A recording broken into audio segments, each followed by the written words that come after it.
Can you imagine if we could study the evolution of human pathogens by analyzing their DNA from the bones of the ancient human they infected? I know, it sounds like a science fiction book from Michael Crichton that really deserves a Hollywood adaptation. But what if I tell you that this is in fact possible? My name is Davide Bozzi. I am a researcher at the University of Lausanne, and I study the evolution of human pathogen using ancient DNA. The field of ancient DNA is not a recent one.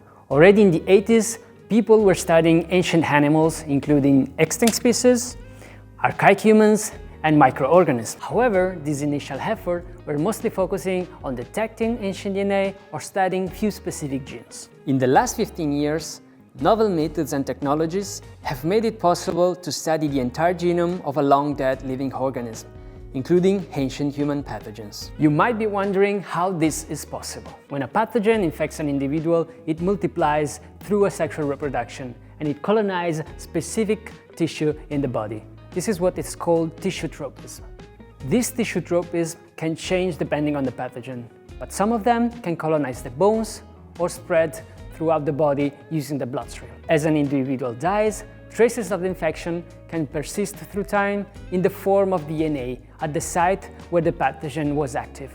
Despite its progressive degradation, this DNA can be retrieved using specific biomolecular techniques from the bones of ancient individuals or from their teeth, where the hard enamel can preserve the DNA of bloodborne pathogens in the highly vascularized pulp chamber. The obtained ancient DNA can then be sequenced and studied with bioinformatic tools, allowing us to unveil the evolutionary history of a given pathogen. For example, we can understand how ancient genomes are related to modern species using phylogenetic trees.